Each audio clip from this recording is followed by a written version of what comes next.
जिसमें आपको मैं बताऊंगा कि आपको पेपर कैसे अटेंड करना है एसटीसी का। क्लियर? देखो आपका जो पेपर है वो 4 पार्ट्स में डिवाइड है, ये आपको बहुत अच्छे से पता है। क्लियर? और उस काम को करने के लिए हमें सरकार कितना टाइम दे रही है? 180 मिनट दे रही है हमको। क्लियर है? अब इस 180 मिनट में हमको ये 4 सेशन का टोटल 200 क्वेश्चन अटेंड भी करना है, प्लस उनकी ओएमआर को भी क्या करना है? फिल करना है। अगर हमारा टाइम मैनेजमेंट अच्छा नहीं होगा तो हमारे 200 क्वेश्चन तो अटेंड हो जाएंगे, पर हमारे 200 नंबर की 200 क्वेश्चन की ओएमआर पूरी फिल हो ना हो उसकी गारंटी मैं नहीं दे सकता हूं। बट इसके लिए अगर हम टाइम मैनेजमेंट रख के चलेंगे तो हमारा काम बहुत अच्छे से हो जाएगा। ट्राइड एंड प्रूव्ड कॉन्सेप्ट बता रहा हूं, अप्लाई भी किया हुआ है और सक्सेस भी हुआ है पिछले वाले बैचेस में। तो ये प्रोसेस अगर फॉलो करेंगे तो 200 क्वेश्चन भी हो जाएंगे और 200 क्वेश्चन की ओएमआर भी फिल हो जाएगी। ठीक है? सबसे पहले मैं आपको एक चीज इजीली बात करूंगा, आपको जो पोर्शन सबसे इजी लगता है उसको सबसे पहले करना है, और वो इजी पोर्शन आपका रीजनिंग नहीं होना चाहिए, ये बात ध्यान रखना। समझ रहे हैं मेरी बात? मैंने कहा ना इजी पोर्शन सबसे पहले करना है, पर इजी से मतलब मेरा रीजनिंग नहीं है। किसी को अगर रीजनिंग इजी लग रही है ना तो भी उसको फर्स्ट मत करना। जिसने पहले रीजनिंग स्टार्ट कर ली और 50 क्वेश्चन पूरे किए, उसके इस 180 में से 120 मिनट तो वैसे ही खत्म हो जाएगी और आपके हाफ टाइम उसमें चला जाएगा और आपके रीजनिंग के क्वेश्चन पूरे। इसीलिए रीजनिंग को कभी भी स्टार्टिंग में अटेन मत करना। क्लियर बोल रहा हूं मैं? कोशिश करना रीजनिंग को सबसे लास्ट में करो। देखो क्या होता है, जब हम एग्जाम देने जाते हैं ना तो हम एक स्टेबल माइंड के साथ जाते हैं। हमारा माइंड अनएक्टिव कंडीशन में होता है, हम कुछ ज्यादा सोच विचार नहीं कर रहे होते हैं, अपने आसपास की जो चीजें दिख रही है उसके बारे में सोच रहे होते हैं। हमने जो पढ़ा है उसके बारे में हम नहीं सोच रहे, और फिर जब आके हम रीजनिंग स्टार्ट करते हैं तो माइंड को एक्टिव होने में थोड़ा टाइम लगता है। तो इससे क्या होगा, आप जब यहाँ पे लास्ट में करेंगे इसको, तो आपने जब कुछ पहले वाले पोर्शन कर लिए होंगे तो आपका माइंड एक एक्टिव कंडीशन में आ जाएगा, जिससे आपके रीजनिंग के क्वेश्चन जल्दी जल्दी सॉल्व होंगे। समझ में आई मेरी बात? और नहीं तो पहले उठाएंगे तो एक क्वेश्चन जो जहां पर आप एक क्वेश्चन हाफ मिनट में कर सकते हैं, वहां पे आपको 2 मिनट लगेंगे एक क्वेश्चन को सॉल्व करने में। तो रीजनिंग को पहले मत उठाना। क्लियर आ गई बात समझ में? रीजनिंग को मेरा ये कहना है कि लास्ट में उठाओगे तो बेनिफिट में रहोगे। ठीक है? उसके बाद फर्स्ट ऑप्शन में आप हिंदी साथ में ले सकते हैं, इंग्लिश साथ में ले सकते हैं, क्योंकि इन दोनों सब्जेक्ट्स का प्री नॉलेज आपको बहुत अच्छा है और इसमें ज्यादा दिमाग नहीं लगाना है। पढ़ा फैक्चुअल क्वेश्चन आता है तो आता है, नहीं आता है तो नहीं आता है, ज्यादा इसमें माइंड लगाने वाली कोई बात है नहीं। तो मेरे अकॉर्डिंग आपको पहले ये वाला पोर्शन करना चाहिए, जो आपका 50 मार्क्स का हिंदी इंग्लिश का 30-20 क्वेश्चन का होगा, वो पोर्शन आपको पहले करना चाहिए। क्लियर? उसके बाद आपको जीके करनी चाहिए, राजस्थान जीके जो आएगी, क्योंकि ये भी क्या है, फैक्चुअल प्रोसेस है। Factual process in the sense कि आता है तो आंसर हो जाएगा, नहीं आता है तो तुक्का लगेंगे और बाकी लीव कर देंगे, ऐसा ऑप्शन रहता है। ज्यादा इसमें सोचना नहीं पड़ता है। अब सीधा पूछा महाराणा प्रताप का जन्म कब हुआ है, अब आपको याद है तो क्वेश्चन देखते हैं आप टिक कर दोगे, उसमें कोई आपको कैलकुलेशन करना या कोई सोचना पड़ेगा क्या उसके लिए? इतना नहीं पड़ेगा ना, क्योंकि ऑप्शन आपके सामने है। क्लियर? उसके बाद आप टीचिंग एप्टीट्यूड करेंगे और देन लास्ट में आप रीजनिंग करेंगे।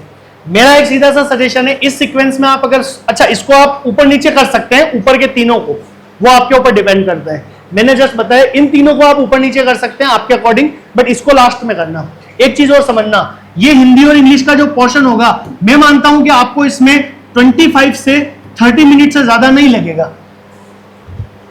इंग्लिश के और हिंदी के क्वेश्चंस करने में 25 to 30 मिनट्स 50 क्वेश्चन करने में। ये 50 क्वेश्चन कैसे? पेपर में पढ़ा टिक कर दिया, मैं ओएमआर भरने की बात नहीं कर रहा हूं। क्वेश्चन पढ़ा टिक किया, क्वेश्चन पढ़ा टिक किया। मैं मानता हूं हाफ आवर में आपके आराम से ये 50 क्वेश्चन हो सकते हैं। क्या नहीं हो सकते हैं? इजीली हो सकते हैं। और इनकी जो ओएमआर है वो भरने में आपको 5 मिनट लगेंगे। मैं लगभग मान लूं आपको 30 to 35 मिनट में आपका ये पोर्शन इजीली पूरा हो सकता है। ठीक है? आपको क्या करना है, आप जो भी पोर्शन सबसे फर्स्ट लें, आपने फॉर एग्जांपल ये पोर्शन लिया है तो आपको पहले 20 to 30 मिनट्स में इसको सॉल्व करना है। जिसके पहले हो जाता है वो बहुत अच्छी बात है, बट मैक्सिमम टाइम ये रखना है। और फिर इसकी क्या करनी है, ओएमआर को फिल करनी है। ओएमआर फिल करने में गलती मत करना। एक ऑप्शन भी गलत फिल किया ना और सीक्वेंस में चलते गए तो आगे आने वाले सारे ऑप्शन गलत फिल करोगे। हम क्या करते हैं, ऐसे करते हैं, ये क्वेश्चन लिखे, हम क्या करते हैं, ए बी बी देख लिया हमने, किसमें देखा, पेपर में मार्क किया, तो फर्स्ट सेकंड थर्ड फोर्थ में ए बी बी है। हमने क्या जल्दबाजी में यहां ए कर दिया, यहां ए कर दिया और यहां भी ए कर दिया, वो मिस्टेक हो गई। अब इसके बाद आप जितने भी करोगे और आपको ये मिस्टेक नहीं पकड़ी यहां पर, तो वो सारी ओएमआर गलत हो जाएगी फिर। तो ये मिस्टेक मत करना। और ये मिस्टेक कब होती है? जब 200 क्वेश्चन के ओएमआर एक साथ भरने जाते हैं तब होती है। तो आपको क्या करना है, पहले एक क्वेश्चन करना है, उसको एक पर्टिकुलर टाइम में खत्म करना है और फिर कंप्लीट होते ही उसकी ओएमआर पहले फिल करनी है आपको। इससे क्या होगा, आपका एक पोर्शन पूरा खत्म हो जाएगा।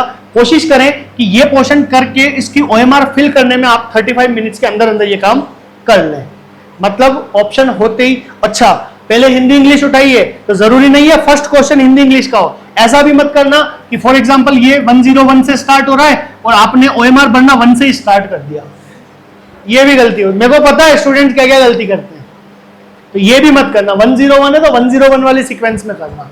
समझ में आ गई बात मेरी? उसके बाद सेकंड पोर्शन उठाओगे।